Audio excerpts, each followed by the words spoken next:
Welcome back to Les Schwab Tire Center's Outdoor GPS, presented by Fisherman's Marine and Outdoor.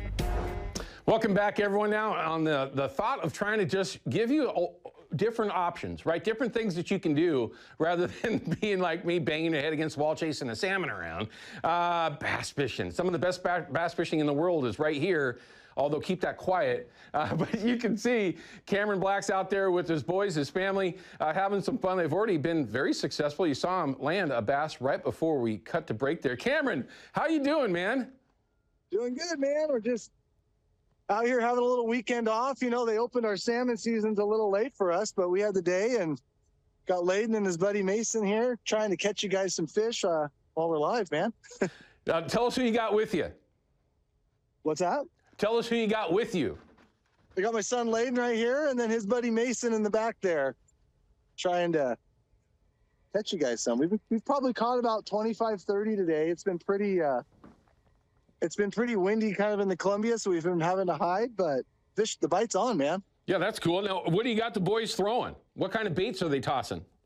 So right now, you know, these fish are post-spawn, so they're just kind of spread out on the banks, and so they're just throwing spinner baits, man, just about as easy as you can get.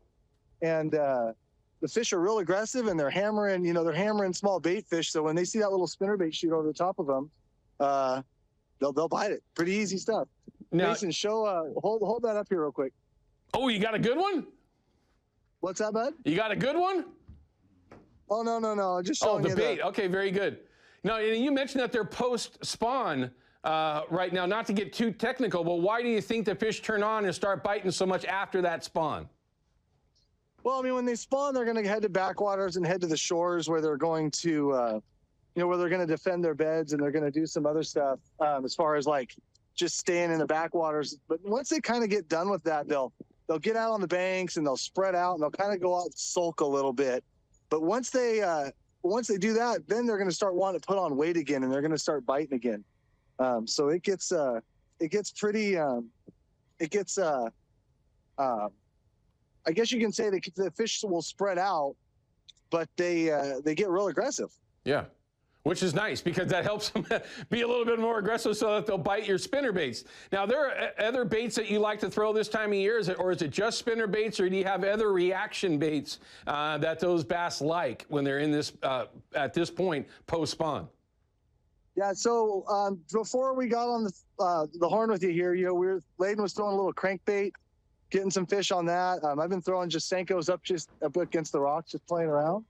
So it's been really good. Layden, actually, this morning we went to one of the little rock piles that we like to fish, and there was some bass popping some minnows on the surface, and so Layden threw out a little whopper plopper and was actually catching our first topwater fish of the year. So awesome!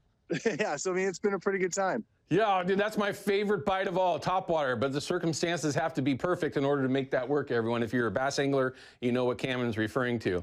Okay, so obviously your son Layden is one of the most accomplished fisher people at his age than most. How does he like bass fishing? Is it one of his favorite things to do like his dad? I don't know. I think he'd probably rather bass fish than salmon fish. Is that right, Layden? He goes, yep. Well, I can barely hear you. I don't know what's going on, Mo. I just barely hear you, so I keep putting the phone up to my face a little bit. But no, he's definitely got the bass bug going on. A lot of action, and then you add a couple, like we fish a lot of like some of the local club tournaments and stuff together, and it's a lot of fun. And get a little competitive aspect into it. Fish hard, and he's done pretty well so far. So I think he's got a good career ahead of him, hopefully. Well, okay, Cameron, I know that you said that the audio is a little bit tight for you, so I'll speak up a little bit. As your day progresses, do things change when you're talking about catching these smallmouth? Are you going to start fishing further away from the bank? Do they become more difficult?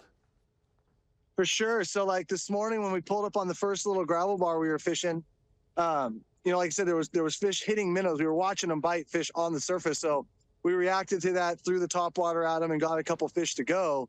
But now that the sun's out and we got a little chop on the water, they're a little more difficult to see. Believe it or not, it actually is kind of windy up here today. We're kind of back in a little cove here, trying to hide for you guys. But now it's just kind of resulted in more of like spinner baits and stuff that we're just kind of letting like slow roll along the bottom here. I'm honestly surprised these boys haven't popped one. I'm going to kind of zip up to this point for you guys.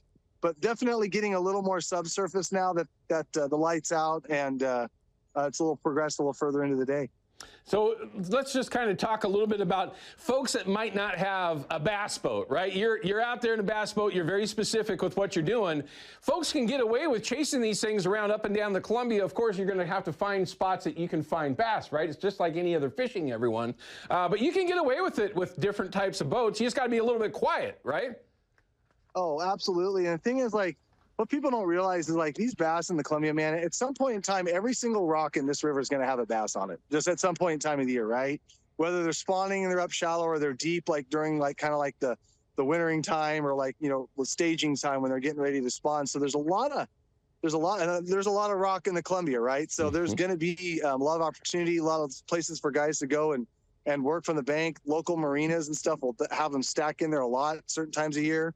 And then, like, as far as the boats, you know, the Columbia, it does have a lot of access points. So I wouldn't get caught up, you know, if you come up here one day and try to fish.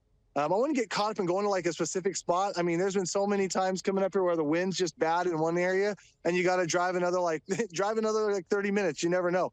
Like one bend in the river and it can be like flat, calm glass versus just, you know, the 3 to 4 footers like we can see sometimes out here. So, you know, the thing about it is just get out here. This is a great time. You are right at the peak of where you can really start catching some numbers of these things.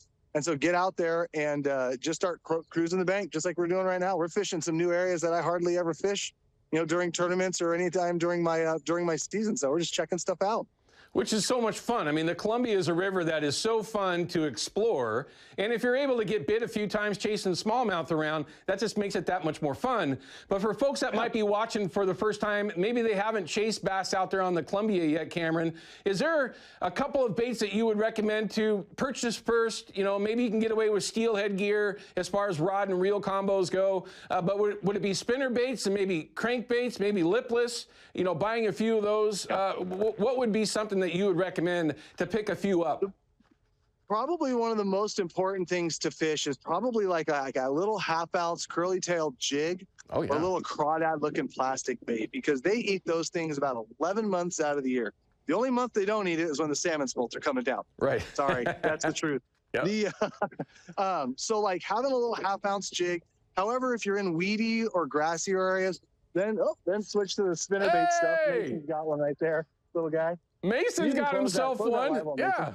But you know, you can fish like that little half-ounce grub, man.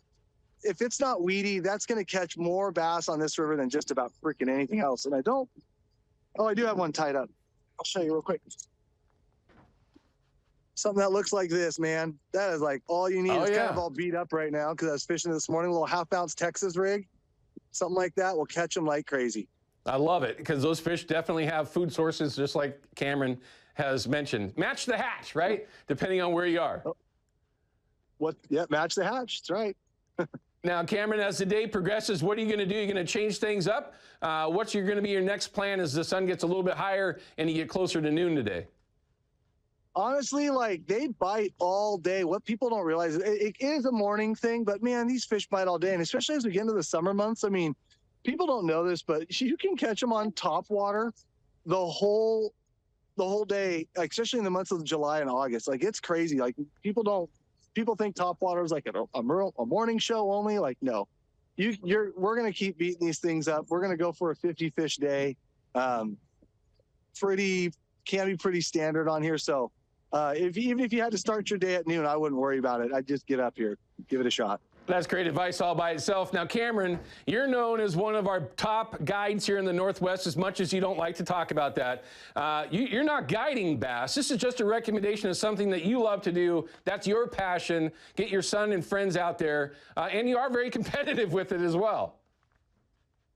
Well, I think I am going to do a little bass guiding, but I'm going to wait until like June and July for people because, like I said, man, it's really hard to beat a good topwater bite out here. Oh, yeah. Especially when it goes on.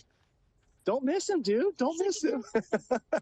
But, you know, it's really hard. It's really hard to beat it. So, like, you know, when guys are taking casts and getting hit 3 times on a bait on some pretty nice fish, it gets pretty fun. So, like I said, it's not something that's going to go away, and it's something that's definitely going to something that I think we're into some babies right now. As you can see, it's pretty action packed.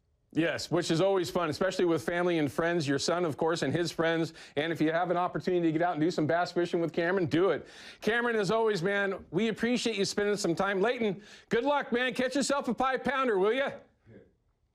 I don't think he can hear you, but he's gonna. All right. Maybe. Cameron, take care. Be safe. 5-pounder. Thanks for sharing some time and talking about another opportunity here in the Northwest. We appreciate it. Sounds good, man. We'll see you soon. Take care, Cameron. Thanks again. That's Cameron Black from Gone Catching Guide Service. Not chasing salmon like he's known for, but chasing smallmouth bass. And sometimes you can get lucky and find a largemouth as well. All right, everyone, we'll be back in just a minute. We're going to wrap things up in a bit, but we do have your pike minnow numbers and your deal of the week for Fisherman's Marine. Don't go anywhere.